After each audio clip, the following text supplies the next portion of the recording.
In-house to talk to some of our youngest, give you guys some tips.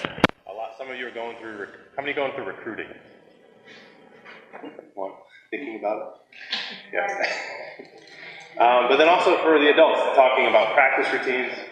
Bob, you're number one in the state, aren't you?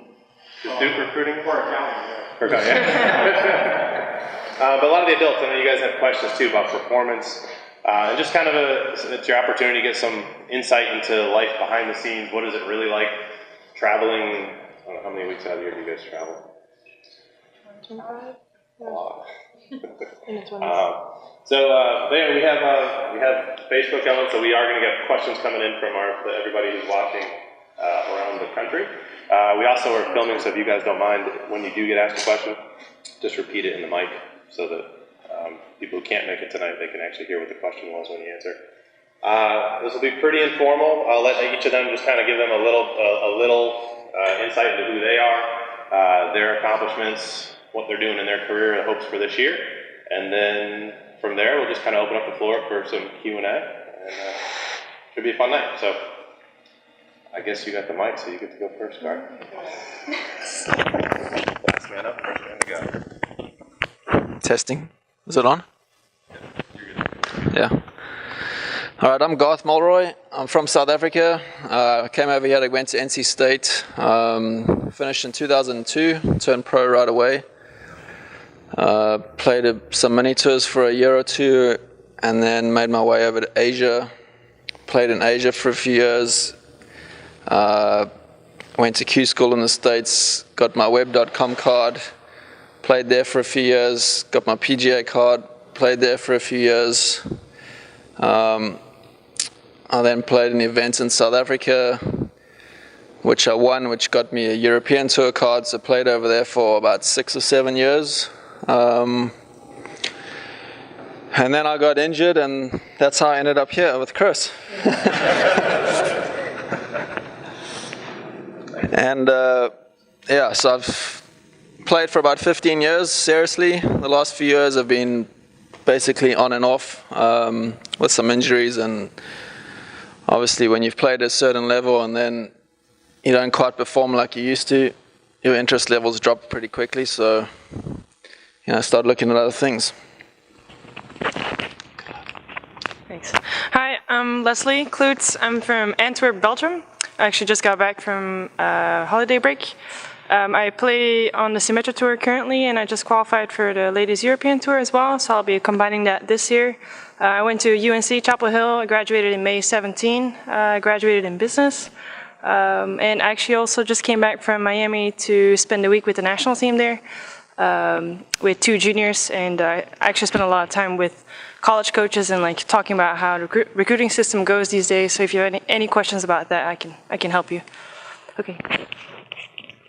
She also has an awesome podcast called BirdieCast. I'm Catherine Perry. I'm from Cary. Went to Chapel Hill, graduated 2014. Heading into my 5th year professionally. Symetra Tour and LPGA this year. Kind of the goal for the season is to get that full card back and just grind it out. My name is Rennie Budden. I'm originally from South Carolina. Played at the College of Charleston. Transferred there from Coastal. Graduated from there in 2012, and then moved to Garner in 2014, and started working with Par4Success. I think we're going on 3 or 4 years now, and was playing amateur tournaments and came here to get better, to get more fit, get in a better frame of mind from a golf standpoint. Actually, because of my time here, I was able to turn professional in August of 2016. So I'm going on 3 years playing mostly local mini tours. Had a trip to qualifying school last year, and looking at going to McKenzie Tour Q School in the spring. So I'm going to let the superstar handle it now. Hi, my name is Brittany Marchand. I am originally from Canada, just north of Toronto, and I now live in Apex, and I went to NC State. I graduated in 15 with a degree in chemical engineering. I took 5 years to finish, and then I turned professional in 2016. So this is going into my 4th year. My first 2 years I played on the Symetra Tour.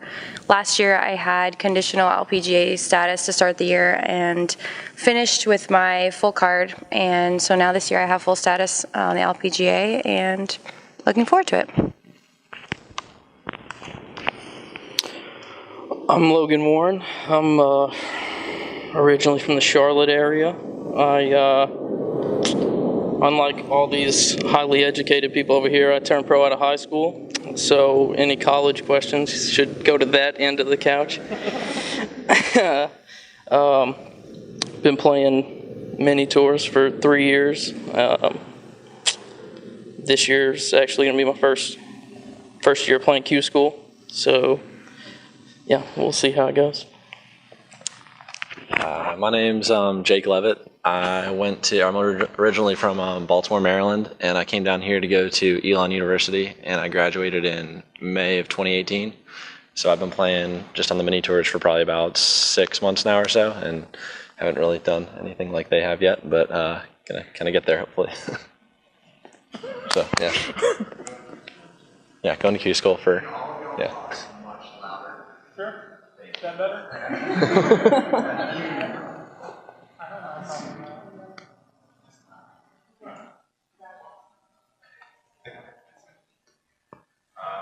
So I think if let's why don't we open up to questions.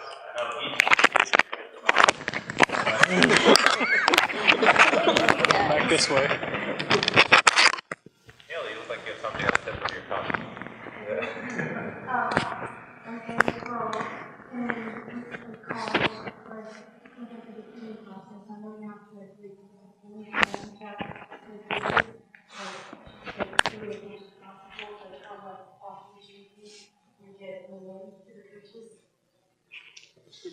Annoying. So the question was about recruiting, emailing coaches.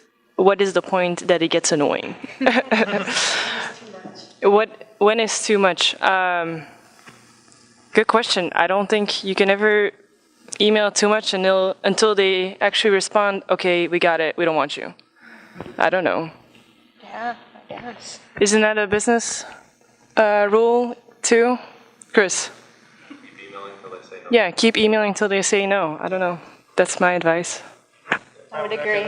And make sure that it's from you, not a parent or anything, that it's in your own words, because they can tell the difference for sure. Yeah. Good question. Any others?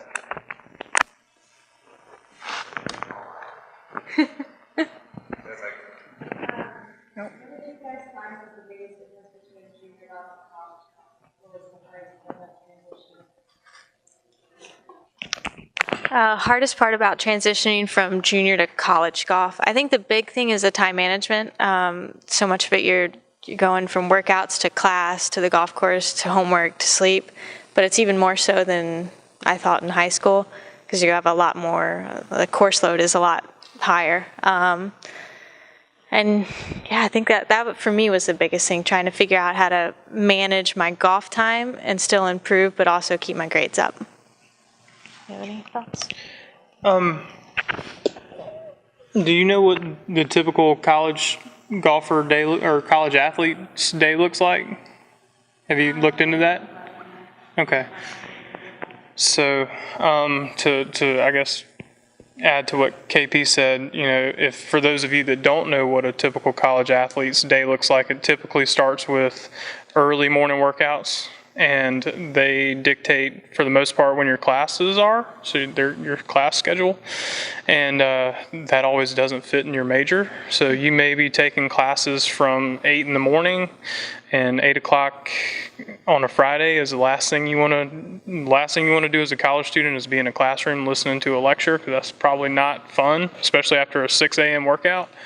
So you're probably going to work out early in the morning, go eat breakfast, go to class, and then you're going to be in class till mid-morning or around noon.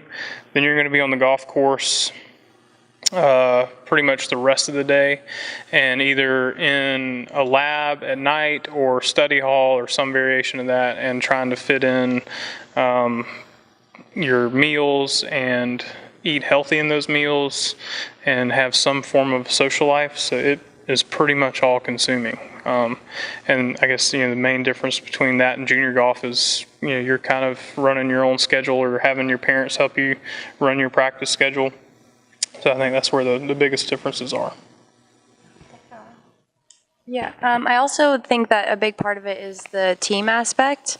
I think it's different when you're playing as a junior. You're playing, well, you are in college as well. You're playing for yourself, but there's an added pressure of playing for the team. And I think that depending on the person, that can be a stressful thing. One, you have qualifying, so you have to make the lineup, and then you also have to, and then you want to perform well for the team. I think there's definitely times where I wanted to just give up, like on the golf course, you just kind of have a bad attitude, you're mad, and you just want the day over. But you have to realize that your score matters for your team, and you don't know what everyone else is shooting and things like that. So there's a lot of other added things, but I think that also makes it kind of fun too, because it also is a really cool aspect that you don't get that experience as much in junior golf. So, yeah.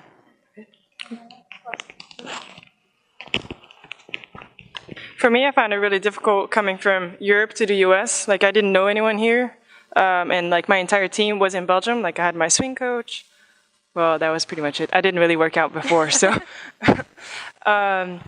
Yeah, so that was a big thing for me coming to the U.S. working with the teams coach, and I feel like college coaches are more managers, not so much coaches. So yeah, when I had problems with my game my freshman year, I didn't play so well. I didn't really know where to go, and that was difficult, having kind of a long-distance relationship with my technical coach back in Belgium.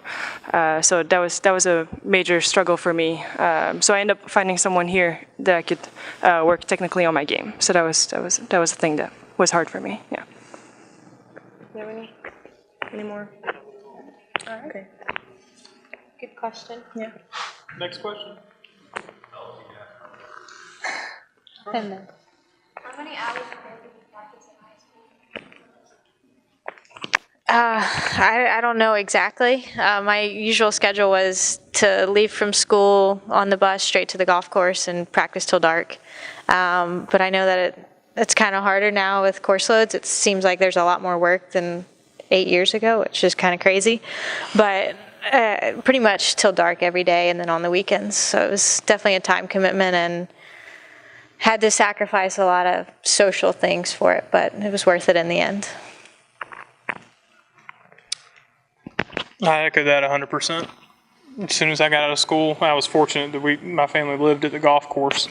So it was very easy for me to get home from school, go straight to the golf course, carried my bag and a shag bag out there every day, and just hit shots down the fairway, go hit them again, chip it around the greens, and till dark on the weekend, played every weekend.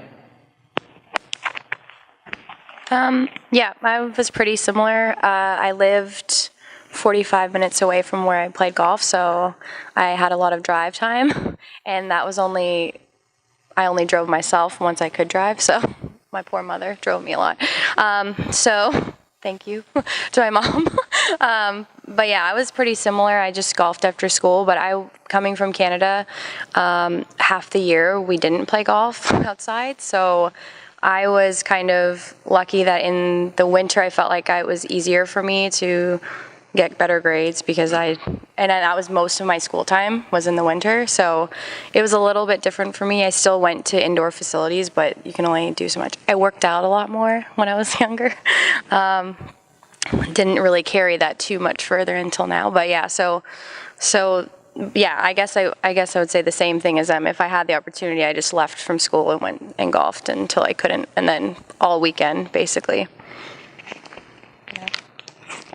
I mean, it's the same for me. I mean, I think we pretty much all did. I mean, we get out of school, we go to the golf course, and probably hardly do anything other than golf, I would say. I mean, for the most part, does everybody agree with me on that?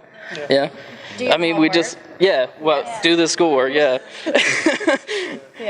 But other than that, I mean, it's just pretty much was all golf, so just nothing else. Yeah, I mean, I was pretty much the same thing with that. I mean, one thing I did kind of notice that from high school to college to kind of go with that was I think you have a lot, like, I think you almost had more time to practice when you were in high school, kind of, and you had like you could do your own thing. And in college, that was a big adjustment for me. It was like you had, where in high school, maybe depending on the time of year, you have 3-4 hours in a day that you can do whatever you want to. You had to like condense that down in college to maybe like 2, and that was something that I think was almost bad in high school. You had so much time, it seemed like. I don't know if y'all had that same experience, but I think that was something that's kind of very important to learn, is like it's easy when you're especially younger to just sit there and beat balls and not really think about it or whatever, and that's something you'll have to, if you want to keep going, to get more focused with, I guess.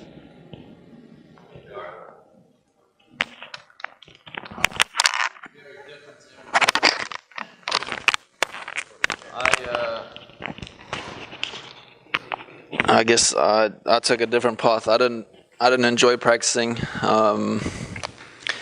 I put everything else ahead of it. It's probably more my father just pushing at it to go and do some work. If he wasn't watching, that'd be at the end of practice. So I probably shouldn't be answering this for you.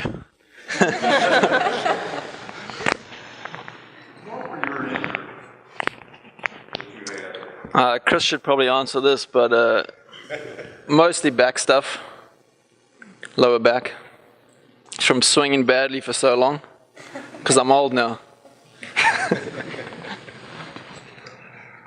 Tell us you're getting better, give us hope. No comment. Next question.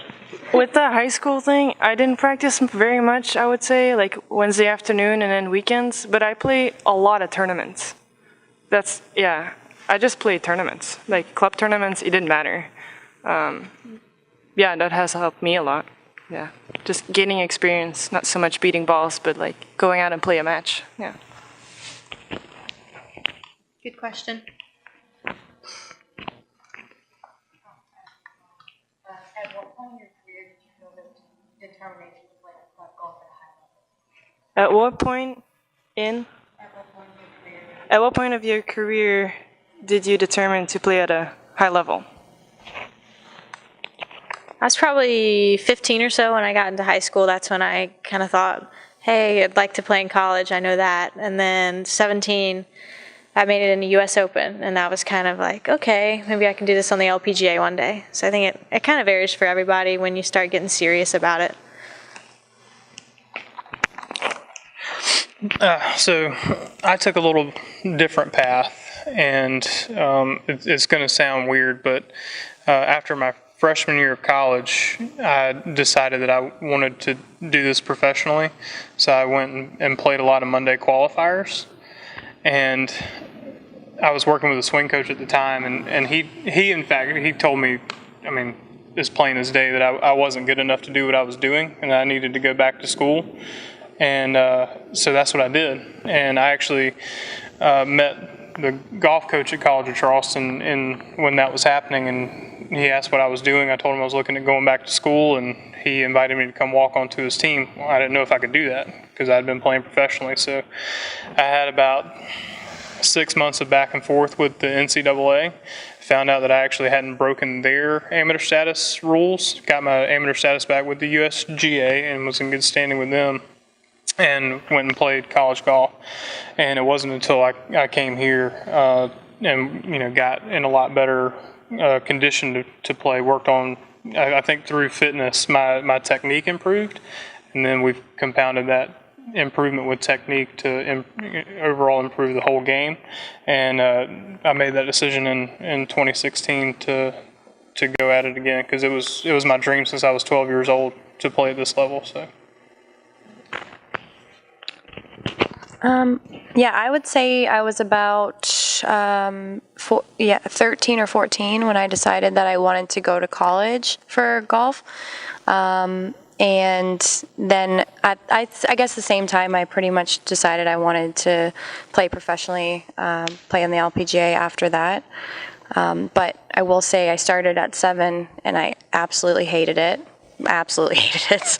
And it was definitely a forcing of of me to go. And then I just made friends, and then I liked to go see my friends. And then I started to just have fun a little bit, and then I started to like playing golf. And so I got better really quick. So I only started to take it seriously about 12, 13 at all. And then I just kind of made a big jump to getting better. And I'm like, oh, maybe I can be pretty good at this. And then that's kind of when, but yeah, it was a weird, slow start for me, I guess.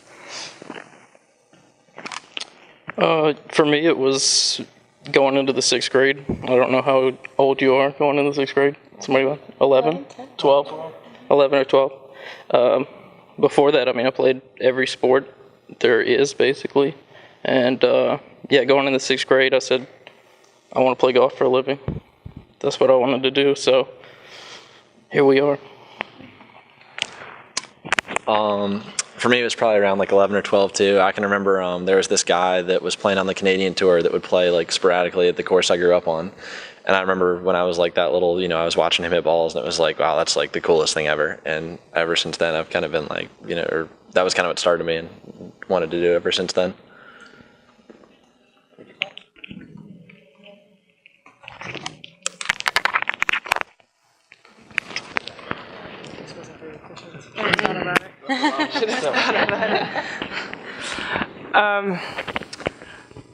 I actually don't really remember very well. I think I realized when I was 15, I started improving a lot, and that's when I was like, yeah, I want to go to college in the US for sure. But then to decide to turn professional was really junior year summer in college, so like pretty late. Like before that, I was always back and forth, because I'm always tempting, like, oh, maybe I should do something else, and be happy with that, because there's no guarantees in this at all. But now, a year and a half later, I actually don't feel that anymore at all, like that doubt or tempting to go another path. Like, I'm really on this, and I'm actually really happy about that, yeah. Okay, so again, for me, it was probably a little bit different. Growing up in South Africa, you pushed onto a lot of the traditional sports over there, and golf wasn't one of them. I ended up going to boarding school for 5 years in my high school, where it was all about water polo and rugby. So, and also being in boarding school, there's no time to practice golf, at least. Golf wasn't a school sport. So I guess I got the itch a little bit just from school holidays, maybe going and playing around in golf with my family. They all played. And then I had a friend that came to college in the States, and he came back over to South Africa on a Christmas break, I believe, and played with him and played well, and he said, you need to come play in the States to college. So 6 months later, I was over here. He helped me get a scholarship and all that kind of stuff, but everything rolled on pretty quickly.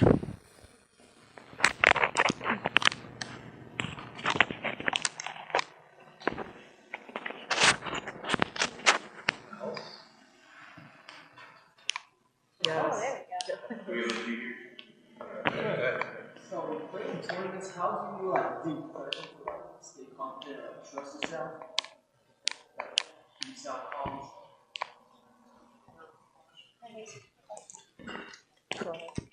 Okay, how do you keep yourself calm under pressure? I think it naturally improves the more you do it. The way golf has gone now, it's all become, a lot of it's become mental, and sports psychologists and routines and breathing methods. You probably see a lot of it on TV when guys are behind the ball or women are behind the ball, lining things up and thinking through the shot, deep breaths. Everybody has different routines that they need to go to. You just need to find what works for you. Just trial and error a little bit. Try not to focus on what's really going on. It's the same as on the range, basically. You're standing there, you got to do the same thing that you do on the range when you practice. I feel like you find different tricks the more you play. Like, one example I can think of right now with putting, like if you're not putting that well that day or you're not making any birdie putts, like you're hitting it fairly close, like you have a lot of 4 or 5 yards for birdies, but you're not making any, I like to think of, okay, if I miss it high and over the hole, I'm okay. Like that's the same as a make. So that's kind of like a little trick I can think of right now with that question. Yeah. I remember talking to a sports psychologist when I was on the main tour, and it was a little bit weird. There were probably 4 or 5 of us that used the same guy, and every Tuesday afternoon we'd each get a 1-hour slot, and mine was from like 4 to 5 p.m. So we started messing around, and we started, well, maybe this guy's just a recording, and we're paying this guy all this money and telling everybody the same thing. But anyway, one of his things when you'd kind of talk back through the week before and how you played and what you did right and what you did wrong and what you were thinking. And I don't know if it was left or right, but I was missing a certain way, and I was playing holes with, it just seemed like there was always water on that side where I was missing it. And I'd play away from it, but you play away from it being so safe, you end up making bogey anyway. And he said, well, what are you scared of hitting it in the water for? He said, how many golf balls do you carry? I'm probably like 9 or 12. He says, well, if you hit in the water, you drop one and hit another one. So basically, hit it like carefree in a way. Take the pressure off yourself and focus on being positive, seeing, the target instead of all the negative stuff out there. We had a teammate in college, Leslie and I. She said something similar. I had trouble with one hole that we played in qualifying, and she said when she's going to miss a shot, she's going to miss it far into the water. So she's going to go 100% at it and commit to it. And if it goes in the water, it goes in the water. That's what it made me think of. But specifically for me, I kind of try to focus on the things more so that I can control. But the big thing is like recognizing you're nervous. I think the end of this last season, I had a couple good tournaments where I was up there and sort of in contention and trying to get my best finishes. And I didn't quite realize how my shoulders were going up and that my hands were getting tighter and everything like that. But being in that experience and learning from that, I know I can do better next time and recognize it earlier. So I agree with Leslie, just as much as you can play and more times you can get in that position, the better off you'll be. Sure. The more times you can put yourself in that position, it gives you more opportunity to recognize when you start to feel those things. And the earlier you can recognize when those signs are starting to show up, the quicker you can bring those back down to a normative state. You kind of you don't want to be, high and low all day. You kind of want to just cruise right along. For me, I like to feel free in those moments. I don't like that tension to creep in. Like Gar said, that golf ball doesn't know me from Jack Nicklaus. It's just a golf ball. It's just going to sit there until I do something to it. You can make that choice to do something positive with it, or let your mind have something negative happen to whatever. So I like to do everything I can to either breathe or a big thing for me is to visualize, have that positive visualization before I even get myself into that. But understand that if you're feeling pressure, you're probably in a place that's pretty good, right? You don't feel pressure over a 6-footer for triple, right? You feel those, over those putts to win or to make a birdie or make an eagle, So understand that you're in a good position and you did something good to get there. So trust yourself, be a little bit more free, but visualize before you get into those moments. I think that'll go a long way to help. Yeah, I definitely say embrace the pressure rather than fear the pressure, I guess you say. I definitely felt like the times I've played well this past year, I embraced it rather than just like feared what could potentially happen instead of just doing it and seeing what happens. I mean, if it goes, I think a lot of it is putting in perspective. obviously, you play at your level and you're trying to get to college, and so you worry about recruiting, and there's always something you're worrying about every step of the way. And for us, you miss a putt, it's $20,000. That's really crappy. Like, you only think about it after. But things like that, I mean, there's consequences, obviously, but I think you just if you can try to just play freely, and I mean, I know that's easier. Mentally has been, if you, for your golf swing, you go to the range, you practice before you go to the tournament, and you go every day, we all go, and you hit balls, and you do your putting, and you do your drills, but how often do you practice your mental game? And that's, like, for me, I'm trying to incorporate it, so I do a lot of meditation, because I can't expect myself to just instantly get calm in a situation if I've never you have to be able to learn how to do it outside of the pressure, even before you get into the situation. I think it makes it easier for when you then get into the situation and you're like, oh, I know, I can feel relaxed or whatever it is. And like Garth said, you have to find what's right for you.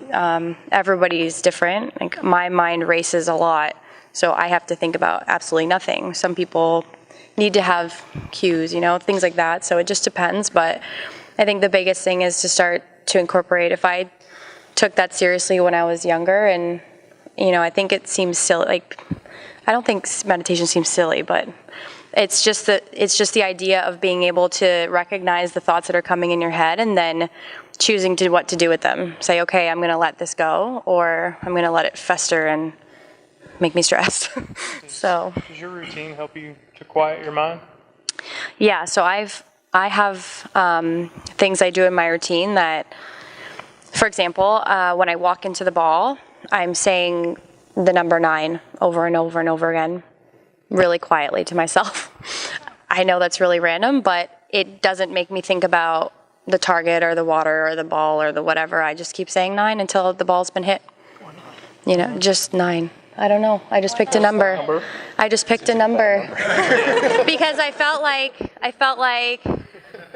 I didn't want to pick my favorite number. I didn't want to pick. You got to pick like a soft number, not like a 2. You picked a German word. I don't know.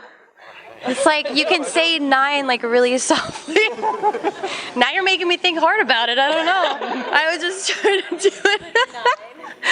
But it's like, the premise of whatever it is, you could literally say anything. Because, if you said something else, I would feel like if I said something different, I'd probably laugh now. Anyways, but. That's the case in point of, Yeah. It works for her. Yeah. It might not work for anybody else up here or you. Probably not anyone else up here. Yeah. It's got to be individual. Yeah, I have a friend that has to have a swing cue, like a swing thought. It has to be related to their swing. But for me, that does not work, because then I all of a sudden start thinking about it in my swing, and that makes it worse. So it really depends. But yeah, I think I think the key is to practice outside of the situation, and then when you get into the situation, you'll find it's much easier to handle it, I guess. I mean, it's the same thing for me. I mean, the routine, basically just having that pre-shot routine to fall back on, and know that if I do everything exactly the same way, I'm going to feel more comfortable over the ball. And one thing that I probably didn't do enough until later on is when something didn't feel right, was backing off and restarting that whole routine. I didn't do that a lot for a long time. I mean, junior golf at all, I didn't do that. And that's a big thing for me, is to back off, reset, and then, feel good again. Yeah, I mean, I'll kind of echo the same thing about she said about kind of finding what works for you, because for me, I've never been able, I tried when I was younger to stay calm and stuff under pressure, and that never worked for me. So I would be over a shot when I was nervous, and I'd be like, oh man, I'm nervous, and this can't be good. And I kind of got to the point where I would was better under pressure when I realized I'm nervous, my heart's beating faster, and this is great. I can't do anything about that, and I just kind of embraced that, and that's my for me, my worst rounds are when I'm the calmest, which sounds kind of weird, but when I really start getting going, that helps me focus. And so I think might not work for you. I think it's just important to find your own thing, and whatever works for you works for you. You had a question earlier? Yes, sir. So what's your, now that you're playing professionally, what's your normal day like for getting out outside of practice and non-tournaments? And then one of the groups, so someone likes Elon. What's Elon like?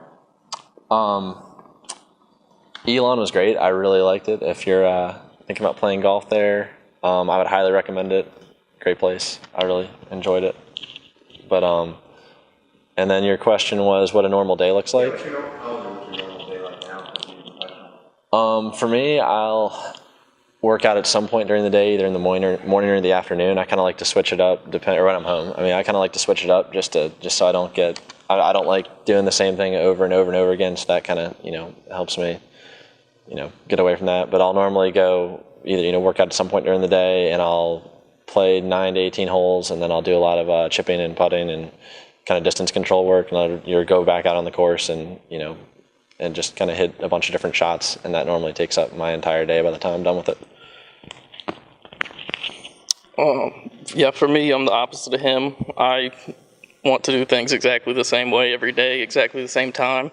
But normally it's just get up, go to the golf course. I spend most of the day at the golf course and then work out when I get home. So.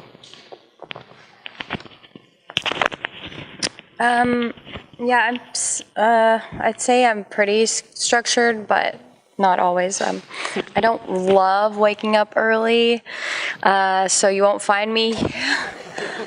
Huh? Because he's always like, you can come at 6. I'm like, or I could not. Because I have the freedom to not do that. That's one thing. I mean, you get used to, you do that. You have to wake up at 6 in college. You have to show up at workouts. I'm like, well, but I could work out at 9 because I can. So anyways, but I usually wake up. I try to meditate in the morning. That's kind of part of my morning routine. Honestly, I'm not very, I can't really do it for longer than 10 minutes. I usually do guided meditations, so it's not just you sitting there trying not to think for 10 minutes, it's somebody's speaking. When I'm on the road, I do I have an app. If anybody wants to know, you can just ask me after. I have an app, and it gives you a specific guided, so I can pick energy, and it talks to you about increasing your energy, or talk about anxiety. It's it talks to you about calming yourself. So it just depends. But so I do that, and then I'll eat. Very important. Breakfast. I love it. And then I work out, and it just depends. I sometimes work out in between and practice after, or the opposite. But yeah, pretty much just golf, working out, and I try to read a little bit. Yeah. Cool. So you said normal day. My wife and I just 3 months ago had our first child, so I haven't had a normal day in a while. But typically it starts before the sun comes up, and the first 30 minutes to an hour, just depending on how much I want to get done that day. I'm either reading or listening to a podcast, doing some form of personal development, and then coffee, breakfast here in the gym. Usually between 10 and 11. Chris will probably say later than that, but usually between 10 and 11. I was here at 10 today, big boy. Yeah, I'm just different time zones. Usually after the gym, it's I'm at the golf course and I'm practicing. And now that I have a child, it is becoming more and more important to practice as efficiently as possible. So I'm always trying to get better at that. But depending on what I'm working on in my game, it will usually look like a full hour of swing work, and then a full hour of putting, 45 minutes to an hour on the short game, and very specific blocks, and practicing with a very specific intent. And at some point during that practice time, I'll either go play 9 or 18 holes, depending on how much time or daylight I have, and then back to the house to do some mobility work or roll out, and then quality time with the family. So Makes me tired just thinking about it. I think all of our days kind of change throughout the season. You got off season right now where we're not playing many tournaments, and then in season where you're grinding it out. And but right now for me, I wake up early, come here to work out, babysit for a few hours, then try to get out on the golf course to play. I'm not grinding it out practicing right now. Just really enjoy playing a lot more and getting in different situations. And then it's time to eat and go to bed, and then do it all over again. But in season, I feel like I play a lot during the weeks on tour, a lot more like 9-hole, 18-hole practice rounds before the tournament starts, as opposed to the practicing. But you kind of have to schedule those days out better to kind of get the workouts in at a good time for your body and figure out what works best for you. Do you agree? How does the LPGA stand on practice? How do you get time to practice? Because y'all are going all over the world. Yeah, we do go all over the place. Brittany can help out with this too. I think usually Monday's a travel day, Sunday to Monday. And if you can get out to the course and practice on Monday, you can. Then Tuesday, play 9 or 18. If you've seen the course, you just play 9 usually. Wednesday, you can get out for 9 holes at like 6 in the morning. Or if you're in the Pro-Am, you usually play 9 holes from there. I think that's a big difference between LPGA and Symetra. Symetra, you have a lot more days. You don't start till Friday usually, so you get a lot of 18-hole practice rounds in. But LPGA, you have to squeeze it in a little more. Do you agree, Mindy? Yeah, I would say, I just think the international part, this was only my first year doing it, but that was definitely the hardest part about, was I actually had an experience, the last tournament I played was in China, and I even talked to Chris a lot about it. I really faltered from a lot of routines that I normally had done, just in a new place. Wasn't really sure about what I was eating. So I was eating a lot of white rice and no protein. So it's great fuel. But that's definitely a hard part. And I think I would say a lot of the girls, the more they play out there and they know the tournaments and the courses and the places, they know what their favorites and their not favorites are, and that a lot of girls will choose specifically for that, because if they don't like Korea, but they'd rather go to Taiwan, they pick, it just completely depends. But I would say usually they're good to us in the sense that if we are going somewhere far, like for example, if we are playing in Hawaii with the time change, we start on a Wednesday and we end on a Saturday, and we have an extra day before the next tournament starts. So because you're losing the time flying back, so they try to keep us in mind when they schedule it to an extent. Or like the Asian swing is all there. So once you do the one long flight, you're basically over there and you're adjusted to that time.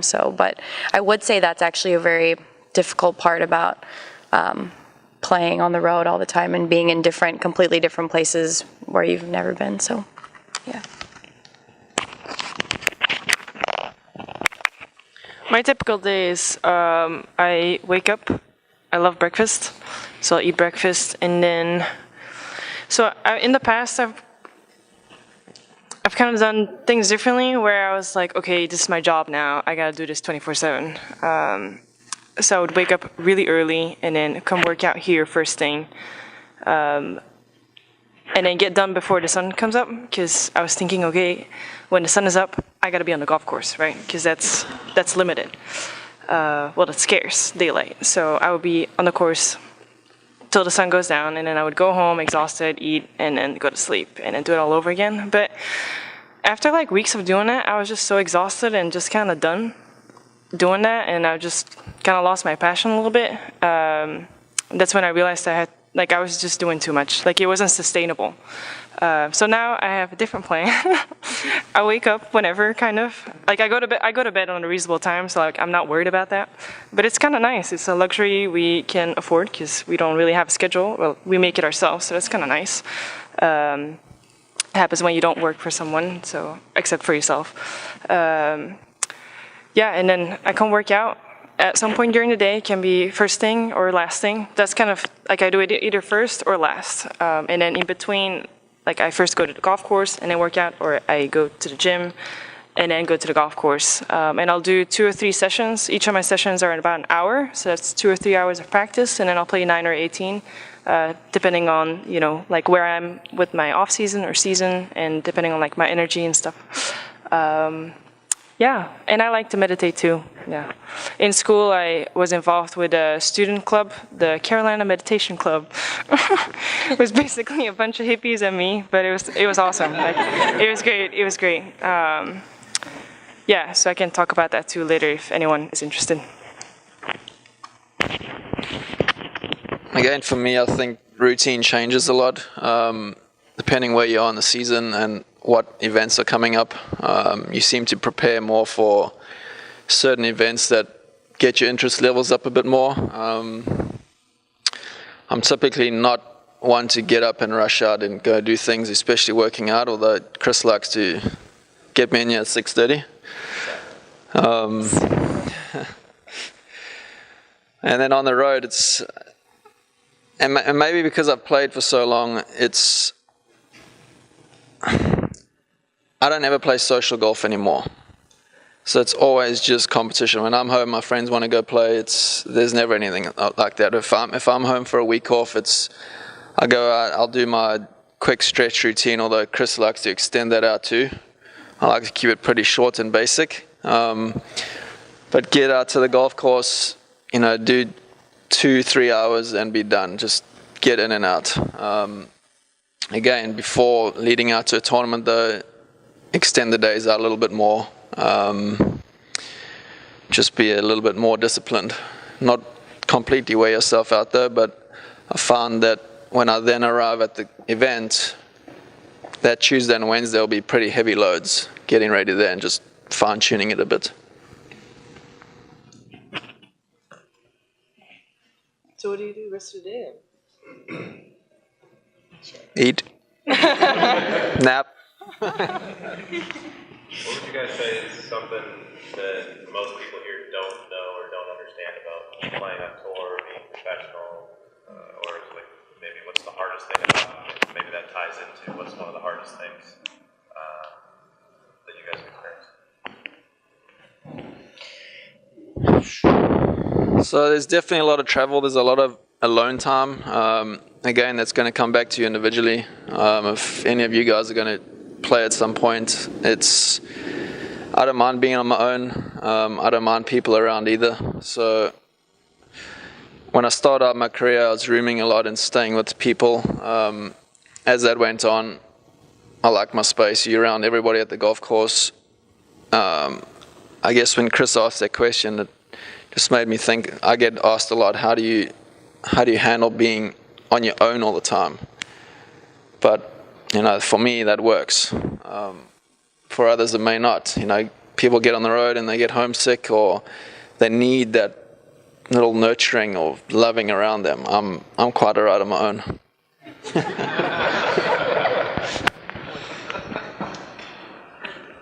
Hardest thing about playing was coming out of college.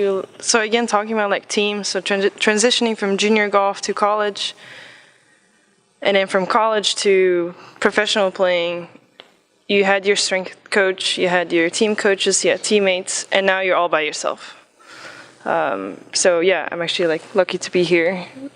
Par4Success is a great team. All the physios, like it's awesome. Yeah, that was really a struggle, and that took about a solid year to figure it out. I also had to figure out where I'm gonna live, like all these logistical things that you don't really think about when you start playing golf. But once like everything else is in place, you can just put all your energy into actually your practice, and that's pretty nice. Yeah. I think the hardest part for me going out on the Symetra Tour originally was I got homesick. I needed the loving and nurturing. And I missed my family and my husband and all of that. And now thankfully my husband's been on my bag caddying for me the last 2 years, so that's been pretty great. It has been, yeah. You don't fight? I mean, he puts up with me, which is nice. If you're watching right now, thank you. Because I can be pretty tough to handle on a golf course.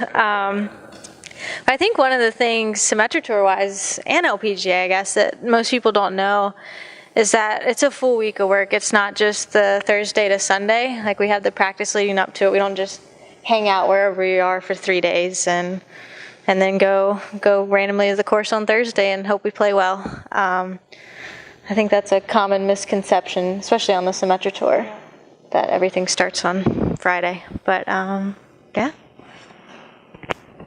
Cool.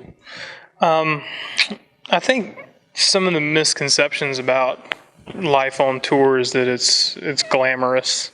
You see televised events, LPGA, PGA Tour, Web.com Tour, and you see the hospitality tents and the lush golf courses and things like that. But getting to that level it's a grind. I mean, they don't call them mini tour grinders for no reason. Playing courses that aren't always in good condition, or playing courses that let out public play right behind a tournament, or it's not always glitz and glamour, and there's a lot of very, very talented golfers in this country and in this world that are grinding it out, fighting for their chance to play on TV. And I think another misconception is that all professional golfers flush it all the time. I'm not going to speak for anybody else up here, but I don't hit it perfect. We don't hit it perfect. I've seen some really, really, really bad shots playing professional golf, and from people who I think are really, really good golfers. So I think the way that the takeaway from that is that you don't have to hit it perfect. It's not always going to be glamorous, but just like playing a casual round of golf and making birdie on 18, there are a lot of moments in this game that keep you coming back, that keep you hungry. Yeah, to build on that, I think for sure, one thing is you see, well, especially in the LPGA, you see the top 6 girls that week playing golf on TV for the 3 hours on Friday night at 9 p.m. if you're watching. So you only see the people that are hitting it really good and putting it really well, and there's the 140 other girls in the field or guys that are not playing as good, and you're not seeing them. So that's definitely one you'd realize. That's one thing that I realized, that you get out there and end up getting paired with, this person you watched on TV for however long, and they do something, you're like, oh, okay. Or I do it and they do it, and you're like, oh, okay, we're all doing the same thing. So I don't know. It's just, you definitely realize that you don't have to be perfect, that's for sure. And also, I don't think that you're not making all of your money, and all your best finishes there's not many players that are playing every week coming second, third, first, second, third. Like, that just doesn't happen. You're going to have weeks that are good, and you're going to have weeks that are bad. And I think that was kind of hard for me to start when I played on Symetra.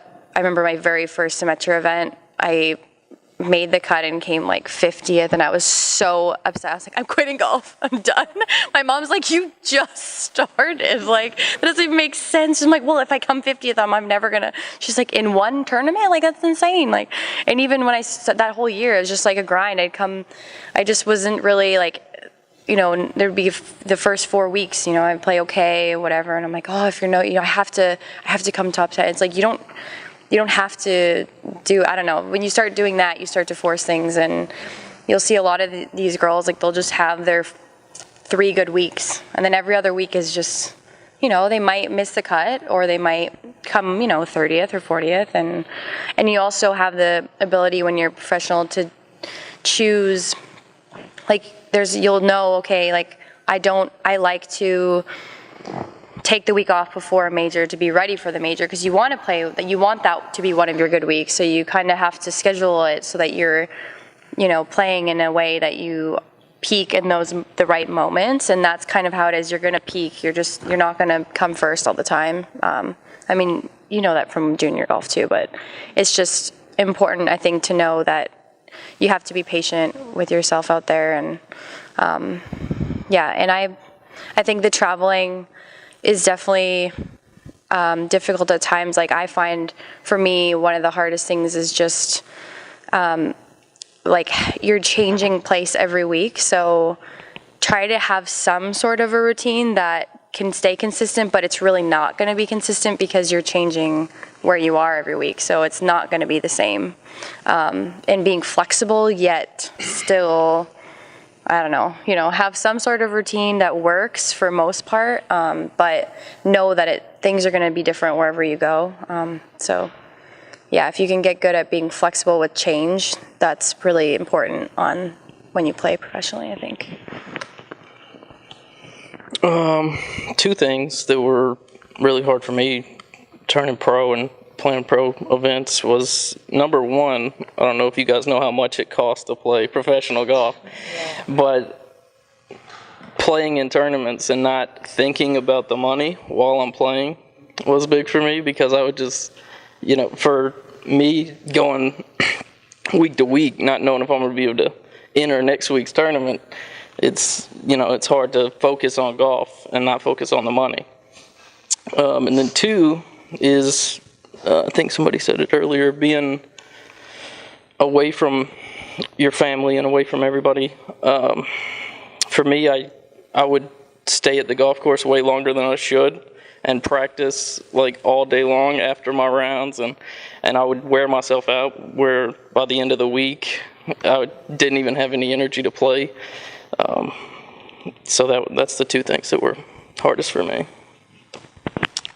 I'll echo the perfection thing. Like, I thought when I turned pro, like, oh man, I really, like, you can't make mistakes anymore and all that. And I've played with some guys, like, I've only been doing it for 6 months, but I play with some guys who'll hit some shots and you're like, whoa, that's really bad. And then you end up at the end of the round, you're like, he shot 64. And then, so it's like, I don't know. That's just been something that's really been eye opening. Like, a lot of guys hit it or do stuff that you're like, how could you ever do that? And then, really, and they're still really good. So, I don't know.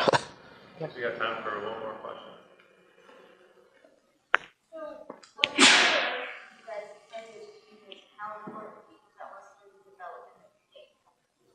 Could you repeat that? I couldn't hear you. So, what sort of events did you guys play as juniors, and how important do you think that was for your game? So the question was, what kind of events did we play as juniors, and how important was that? I played a lot of AJGA stuff and some little junior tours up in Maryland, and I didn't really get into that until I was probably 14 or 15, which was definitely a mistake on my part.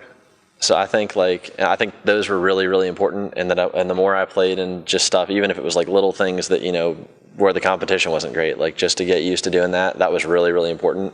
So I would recommend play as much stuff as you can, because I always thought well, I need to be really good before I start playing tournaments, and that was kind of ridiculous. So I think just keep playing as much as you can, and that'll get you better than just practicing. Yeah, for me, I just pretty much played in anything I could get in. There wasn't any set. I didn't play any AJGAs. I don't know if this rich kid over here gets to play them, but I just played in anything I could get in. Yeah. Well, I played in Canada, so you wouldn't know what I played in. But basically, I just played when I was younger, I started just doing 9-hole tournaments and doing the local stuff, and then I just progressed into the provincials, the state tournaments, and then I personally didn't play any AJGAs. I only came to the States right before I got recruited for one tournament. So yeah, it was expensive enough just to play in Canada, let alone come here. So I guess I don't really have much to add to that, because there's probably people who know more about the tournaments here. Not here. I didn't play in a lot of tournaments growing up. My family, they didn't have a whole lot of extra income to put towards tournaments. So I played in a lot of club events, and I played in the tournaments when I could. And I kind of had that win when my parents felt like I was ready to go play in a tournament, they would fund one. And then when I started playing in high school, because I played a lot of sports growing up, so I would play during the summer in like local chapter stuff. But when I was in high school, I would, I got a job, so I could afford to go play in tournaments. So I played a lot more there, but it was still just like a lot of state level stuff and a lot of high school events. And then it wasn't until I got into college where I would go play, a college schedule and then amateur events throughout the summer. So, but those were all, I played in everything from state am to, bigger amateur event qualifiers to and national level. That was about it. I played in a lot of local stuff growing up. Pegkirk Bell Golf Tour when it started up. I was kind of just entering that. I never played any AJGA. It's always so expensive just to get there. But I guess I did U.S. Open qualifier and junior girls qualifier. Started that maybe when I was my junior year of high school. And I thought those were beneficial, just getting a different level of competition there. But if you can't play in tournaments, just playing as much as you can at home. And because that's where you're going to learn everything. You're not going to learn it off the range where your lie is perfect every time. You're going to learn it when you're behind a tree and you got to figure out how to make par from there.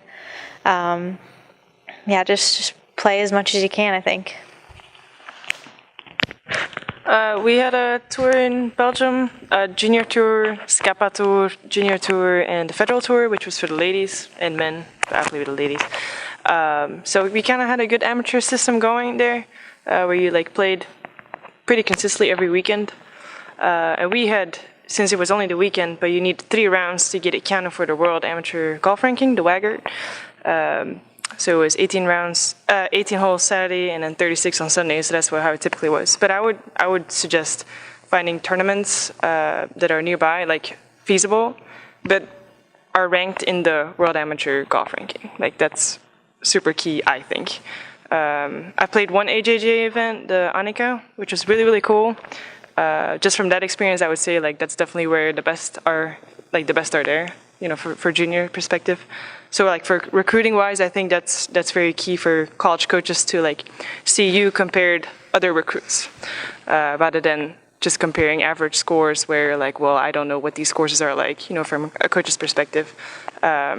So definitely, if you want to make the investment, definitely, maybe go play one. Another great event in Europe, if you really want to throw some money to it, the British Girls is awesome. If you can play that, go play, make a vacation out of it. It's great. Yeah. Are there qualifiers here for that? You don't need to qualify. You just sign up. But I think it's depending on your world ranking. Mm-hmm. Yeah. So for me, being at boarding school, I never played. I can't remember any junior tournaments growing up. Once I finished school, I started playing a few amateur events. I think any kind of competition, anything that makes you competitive, whether it's against your dad or a friend, anything like that is going to help. I suppose the advantage for your parents, if you get good results at these junior events, you can get some money towards a scholarship for college, or you can just get creative like me, where 97 and 98 is when I was starting to look at coming over here, and I just made a nice long list of what I hadn't done, but I made out like I had done it, and got a scholarship from a fake CV.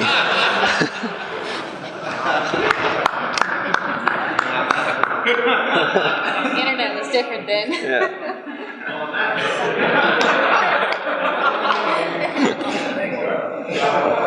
Great advice. Well, thank everybody for coming. I'd like you to, if you can, give these guys a round of applause. They did this out of the kind.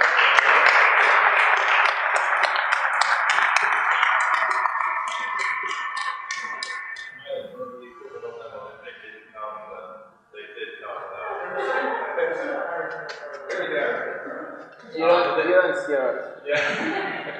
But these are some of the nicest, best, hardworking people that I've had the opportunity to work with, and they're at the highest level. So I'm going to throw the average skills at them. And I'm sure they're willing to hang out for 5 to 10 minutes. If you guys have individual questions that you did get asked